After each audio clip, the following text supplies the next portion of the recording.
Jika kondisi politik kita stabil seperti hari ini, maka yang akan tampil pada 2029 pemilu Pilpres 2029 ada beberapa poros ya.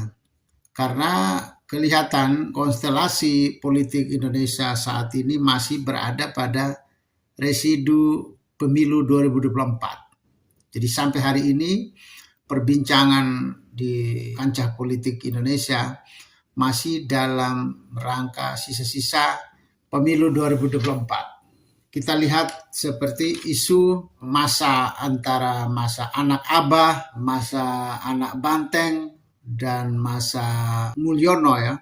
Itu memperlihatkan bahwa perbincangan sampai hari ini, sampai 2 tahun ini masih residu dari pemilu 2024. Belum beranjak jauh. Pertikaian atau perseteruan antara kubu anak Abah dengan kubu Prabowo Gibran Jokowi, ada 3 orang di sana satu kubu. Jangan kubu dari PDIP itu yang dilambangkan dengan Ganjar Mahfud, itu pemilu 2024 masih menyisakan residunya. Suatu perbincangan, suatu keadaan yang terbelah, jadi tetap ada belahan 3 sekarang. Jokowi masih menjadi figur yang diperbincangkan, menjadi pro kontra selama ini. Ini berarti bahwa pemilu 2029 akan terjadi minimal 2 kubu atau 3 kubu, yaitu poros Anies, salah satu poros, cuman yang menjadi persoalan sekarang adalah nama Anies tetap melayang di atas permukaan publik Indonesia ya. Meskipun dia belum punya partai politik, gambaran partai politik yang mendekati dia atau dia mendekati partai politik itu tidak ada.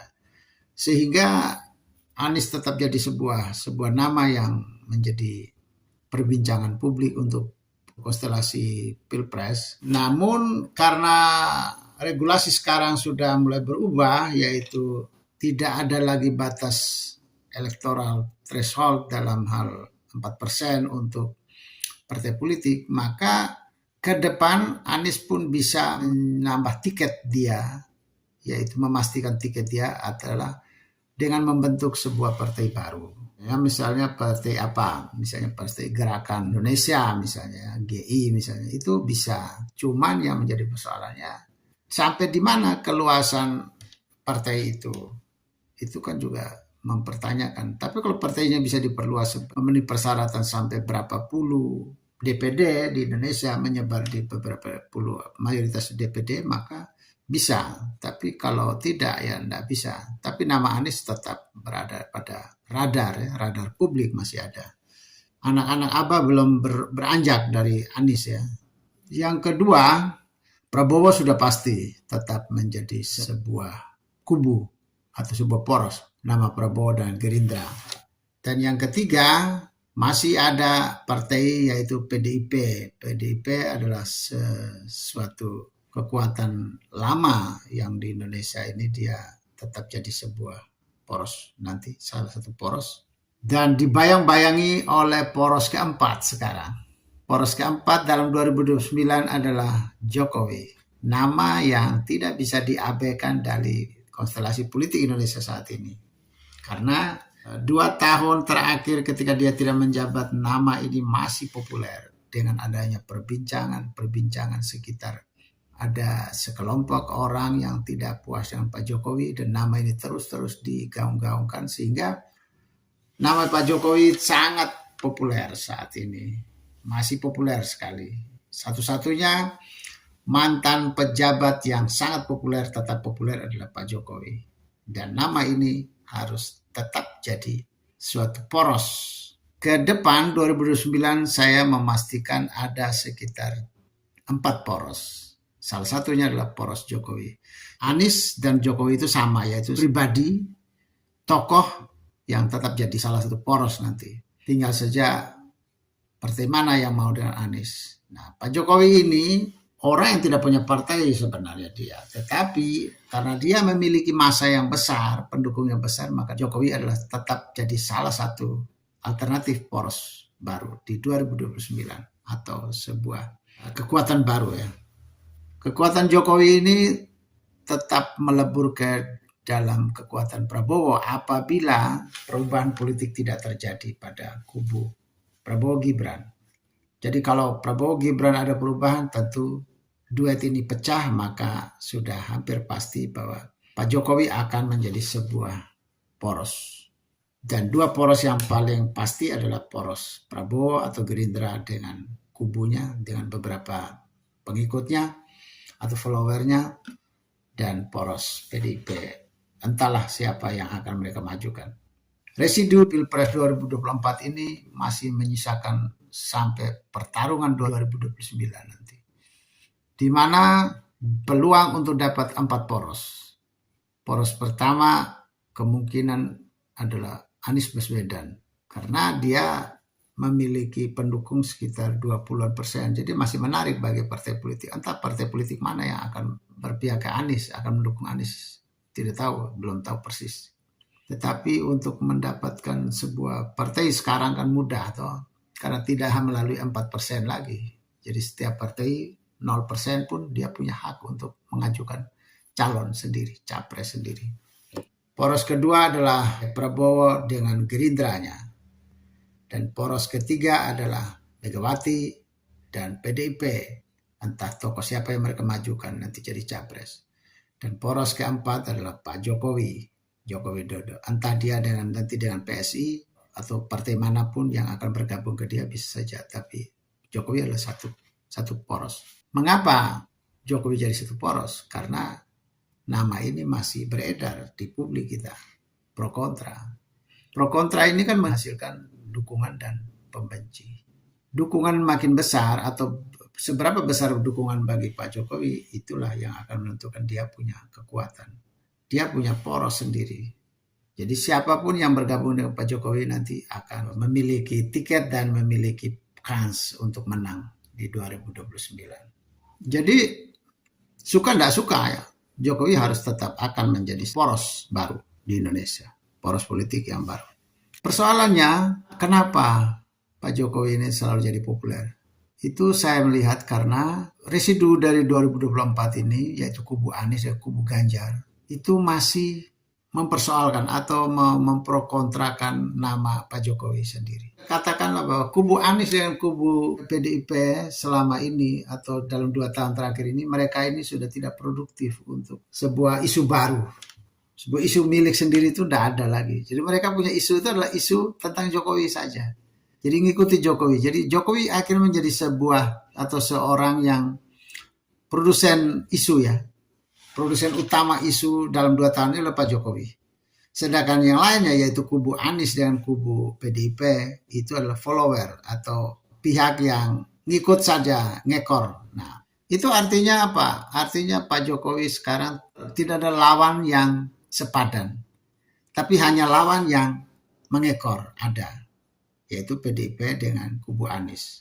Mereka sendiri tidak punya isu untuk rakyat, tidak ada. Jadi kalau rakyat ditanya apa manfaat kubu Anies dengan kubu PDIP, rakyat kita akan mengatakan, ya mungkin sudah tidak ada manfaat ya, karena mereka tinggal mengekor tiap hari terus tentang Jokowi, tiap hari Jokowi berbuat apa, nanti mereka tinggal mengikuti isu itu, sampai dengan terakhir sekarang. Jokowi mau safari politik di berbagai daerah di Indonesia, mereka mengekor, memperbincangkan safari politiknya Pak Jokowi. Jadi mereka sendiri tidak punya produksi isu, isunya mengekor. Jadi ini kan sama dengan followernya Pak Jokowi sendiri. Jadi yang membesarkan Pak Jokowi dalam 2 tahun ini adalah anak abah dan anak banteng. Seorang pengekor tidak akan lebih besar dari orang yang produksi isu utamanya Pak Jokowi. Saya lihat kalau mau mendegradasi Pak Jokowi itu harus menghentikan pro kontra. Lupakan misalnya kayak Budiono ya, Pak Budiono, katakanlah seperti Pak Ma'ruf Amin, itu kan nama yang hilang, tidak disebut-sebut lagi karena memang tidak ada pro kontra buat tokoh-tokoh itu. Tapi selama orang masih mempersoalkan Pak Jokowi, masih memperbincangkan Pak Jokowi, ya Jokowi tetap jadi tokoh, tetap jadi tenar, tetap jadi sangat populer. Pendukung Pak Jokowi tetap berdiri di pihak Pak Jokowi, tidak pernah beranjak. karena ada perlawanan. Mereka akan tetap berdiri sebagai pembela Pak Jokowi. Kalau mau menghentikan langkah Pak Jokowi harus stop memperdebatkan sosok ini.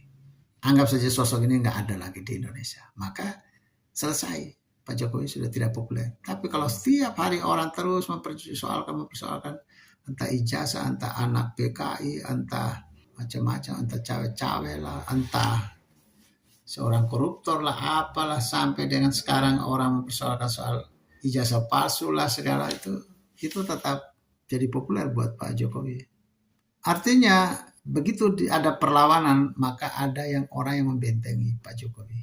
Benteng-benteng inilah yang akan terus dipelihara. Katakanlah diternak ya. Masa ini adalah masa yang dipelihara.